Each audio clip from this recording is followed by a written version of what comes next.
I don't know what to make of Elon Musk. Do you have to make anything of him? I don't know. He says a lot of stuff which makes a lot of sense, but sometimes it's a little bit the other way. He follows me on social media. Does he? No, of course he doesn't. I've about 5 Elon Musks following me. Oh, No, I he see. doesn't. Oh, right.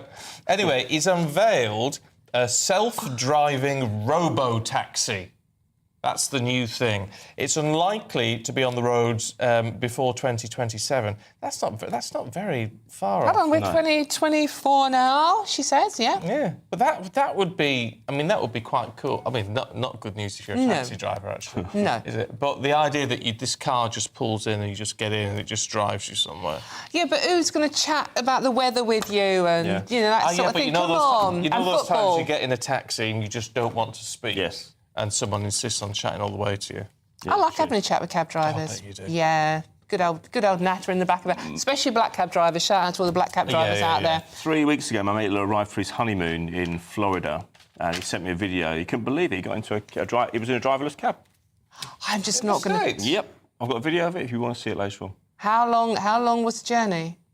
Don't know, actually, but he videoed it in the car. It looked perfectly safe, and they wasn't the only one on the road. I could not believe it. How can that be? Because it said that even with the cars that can drive themselves, which is allowed in some countries, though not in the UK yet, you still got to have your hands on the steering wheel. Didn't have his hands on the steering wheel at all. He's in the back of the car. The steering wheel was moving, but it's being controlled. It's being controlled elsewhere. Can't be right. No. I'll send you the video. No I would trust it for literally just going around the block. Just for But an any airport. proper But journey. it was absolutely true. I can promise you. I could not believe it. Oh no, I'm not going there. Well, I don't know how that's possible if Elon Musk saying he's launching one in 2027. Can I just It's read not the one first quick one, though, is it? message out? Yeah, according to this. Yeah. There's a picture as well. Must be real. show you Can the I read one quick message out, please, Uncle Stephen? It's an important one. This is from Robin. Robin. Good morning, Robin. Robin, super duper happy to say that I'm not letting my blood cancer stop me having a life, so I've managed to secure a new role with a big AI. See, there's a link. Software company based in San Francisco. Oh, wow. And I can work 100% remotely due to my health. Have a great day, everyone, from a super happy Somerset bunny. Good morning, Robin. I'm so glad you've got good, happy news, because we all knew that, don't we? Yeah. We do. Yeah, And you see, lovely. when these really big life challenges happen... Yeah. You've Positivity. You've got to find a way to fight through. Love So it's that. really good that you're doing that.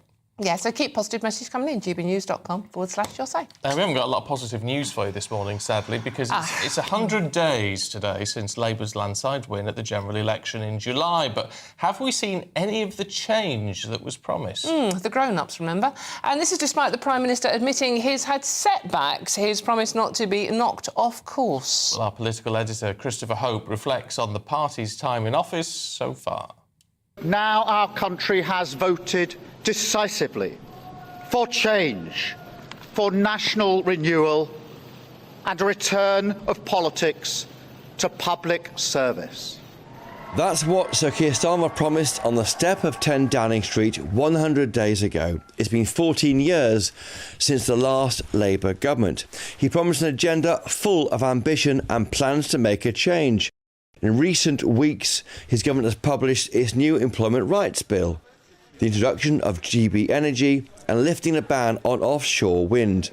GB Energy will be an owner and investor. It will work with the private sector to build the clean energy we need, create good jobs like those here at Hutchinson, and generate a return for the taxpayer. But the first 100 days have not been the honeymoon for the Labour Party that many might have expected. First, the Chancellor, Rachel Reeves, reiterated the tough decisions she's having to take to fix a financial hole left by the last Tory government. Then, prisoners were released from jail early to ease overcrowding, and the government cut the winter fuel payment from millions of pensioners, sparking outrage across the country. I think for most people, we found it quite an unusual step to have made. I didn't think, that I'd be tabling a motion saying give back pensioners the £300 that you've taken off them. Look, the first decision made to pick the pocket of pensioners is a mistake, and they do need to reverse that decision. Labour promised a new way of governing, but it looked like more of the same, as Sir Keir Starmer had to shake up his number 10 team, moving Stu Gray amid a turf war amongst top advisers. That came as the government seemed to be constantly fighting a slew of claims and allegations about freebies involving the Prime Minister and his other top team in the Cabinet.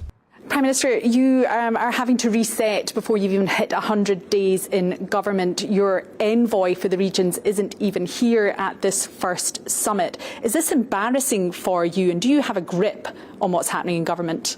We've just had the first meeting of the Council of Nations and Regions. I've had every First Minister here, the Deputy First Minister in Northern Ireland, and all the mayors from across England. We've had a really constructive discussion. But the Prime Minister wouldn't answer the question. The Labour Party has not hit the ground running. Perhaps he might be realising that running a country is much harder than running an opposition. Still, it's only 100 days since polling day, so Keir Starmer has got time to get it right. The question for him and his top team is whether the electorate will remember any of this by the time they vote in 4 or 5 years' time. Christopher Hope, GB News. Let's talk to former Chief of Staff to Nadhim Zahawi. James Price, good morning to you. I mean, the Mail's saying Labour's 100 days of disaster. Well, I know the Mail's got an agenda. However, it's hardly been a glowing success, has it? No, you're absolutely right. I mean, if this is what the Labour Party deems as a success, I would be quite terrified to see what they think failure would be. And the worst thing is this stuff isn't happening in isolation, right? They made all this big song and dance, as you've said, that they're the grown-ups. The grown-ups are back in charge, right? These are people who've not run so much as a whelk stall before. And you see there's the other story you've talked about with Portugal, that they're realising that you've got to do things on the other side of the agenda. You've got to give tax cuts. You've got to give reasons for people to stay in the country. And the Adam Smith Institute, a think tank this week, put out a report that said that the UK will lose more millionaires, including people who are just millionaires in cash, liquid millionaires, than any other country on earth over the course of this next parliament. And that means they'll take away with them all the money they would be investing, all the sweat of their brow, all of their ingenuity, their families, their investment, all these kinds of things, because the Labour Party is seemingly so making such a horrible place for Britain to live and invest and work in. And that's a terrible thing. And you look at Elon Musk. He wasn't invited to this investment summit that for some reason they're doing before the budget and before people know what the budget's going to say and do. Elon Musk is a man who is building the future. There's going to be robot butlers in every house because of this man, and that's not science fiction. And we're saying at the Labour Party, we don't want him, we don't want any of that investment, we're just going to stop anything nice happening here, and we'll keep giving money to our union paymasters. It's not a bright future for the country with Labour in charge, I'm afraid. James, I mean, obviously the papers are the papers, the left-wing ones and right-wing ones, but both the Telegraph and the Times today, investment playing chaos as minister insults firm, £1 billion blow to Starmer's push for growth. Now, Labour came in on growth. That was the message, and it's not going well, is it? I think that's an understatement. No, you're absolutely right. And look, this wasn't just the kind of Labour backbencher. This wasn't some Labour lefty firebrand socialist type. This was the Transport Secretary who just decided to insult one of the biggest ferry companies in the world. And then Downing Street have had to row back. So one of the press officers in Downing Street has come out and said the Transport Secretary, someone who, sits around the cabinet table every week, runs the Department for Transport. The Transport Secretary's views, they don't reflect the government's views. Well, I'm sorry, how does that work? That's absolutely ludicrous. Are we now not to take anything that David Lammy says seriously? I mean, that would be good given that he decided to give away British sovereign territory. Are we not to listen to Angela Rayner? Are we not to listen to the Chancellor? This is absolutely bonkers to have it being run like this by the people who are supposed to be the grown-ups. And as much as this might feel like a bit of fun, James Price, the evil Tory, saying, ha, ha, ha, it's not so easy, is it? How do you like it? The people who are really going to suffer this are all the people at home who just want their streets to be kept safe, their children to have a decent education, which, by the way, the Education Secretary seems hell-bent on damaging Britain's schools, which are better than they've ever been and some of the best in the world now. They just want to have a nice, normal life where the government does what Keir Starmer said on the steps of Downing Street as soon as he became Prime Minister, a government that just treads a little more lightly on your lives. And now it seems they're meddling in every aspect of the economy and in people's lives and driving investment away that's going to make us much poorer. It's confusing. I mean, look, let's hope that in another 4 years things are looking a bit brighter than they are now when it comes to talking about an election again. But what seems slightly confusing is a lot of the changes that were going to happen were going to be funded by non-dom tax status changes. They were going to be funded by the VAT on private schools and all these sort of issues. We heard about that an awful lot. It was every interview.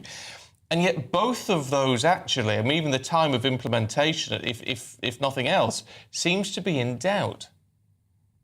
Yeah, I mean, it's completely frustrating. As someone, I've got a vague, basic idea of economics. I've even read some of those books behind me. That the Labour Party have had all that time in opposition, done as you said earlier this morning, and they haven't got any of these things worked out. They seem to just sort of say, right, well, if we decree this, it will become reality. But that's not how things work. All right, on a technical level, if you change the tax rate of something, people are not necessarily just going to sit there and lump it, especially if they're a global company looking, well, do I invest in France? Do I invest in America? Do I invest here in the UK? They'll look at what corporation tax is. They'll look at what other kinds of taxes and codes and things like that are, and they'll make a decision based on that. They're not just going to sit there and lump it. When you look at the VAT on private schools, look, I didn't get to go to one of these fancy private schools, right? The kind of fancy Etons that people think about where their kids, I don't know, eat quails and wear top hats.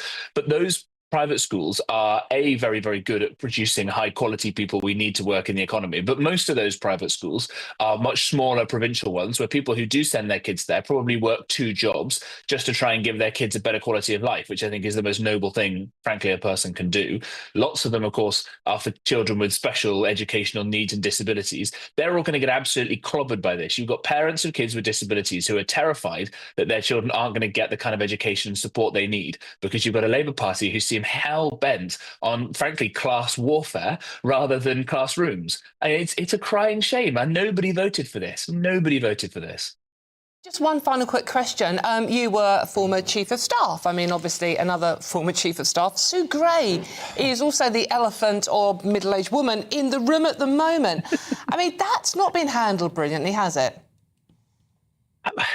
I don't really know what to think about the whole story. It's absolutely extraordinary. It took my party, the Conservatives, many, many years to be at each other's throats quite as nastily and vociferously as the Socialists, I mean, the Labour Party, have been in just, 100 days. The kind of briefings that your colleagues in GB News and others will have been getting from these guys, it's just awful. I wonder if there's an element of sexism from some of it. There's this phrase, people being called brocialists, these guys that pretend to care very much about kind of gender and sex equality and things like that, but then actually become massive misogynists themselves. But I think that the problem goes deeper, and I bang on about this every time I'm lucky enough to come on GB News, but you've got a whole system in the civil service. It just doesn't work. It's not geared to allowing elected politicians to actually get things done. And until we have politicians who realise this, I think Kemi Badenoch and Rob Jenrick, by the way, get it. I think Robert Jenrick in particular gets this, having been radicalised in the Home Office by his efforts to try and get violent foreign criminals deported, and failing to do it because the civil service won't do it. Until we get that kind of boring but really, really necessary structural reform, Britain's economy, Britain's safety, Britain's schools, Britain's hospitals are going to keep getting worse because the system is set up for them not to succeed. Oh, interesting stuff. Yeah, Sorry for being so miserable on a weekend. It is miserable. It is miserable. So, Happy Saturday, yes. James. Thank you. I sort of hope you're wrong, James. I do. Thank you very much indeed. Cheers, thank you. Thanks so much. And it's thoroughly depressing. What I can't understand, I'm trying really hard not to be party political here. Well, But what I don't understand is when you've had such a long time in opposition, where they've been calling for a general election for a long, long, long time before it actually happened, why is there not a more cohesive plan in place so that they can, as I said, they're going to hit the ground running? in opposite directions. It's not this is the thing. This isn't even political, because a lot of people voted to get the Conservatives out because they were so bad on making such a mess of anything, hoping things would be changed. Things would be changed, remember? Things would be different. And it's like a lot of people who voted for Keir Starmer are going, hold on, what? Did I keep the receipt? Yeah. Anyway, if you've got any thoughts on that, let us know. gbnews.com/yoursay.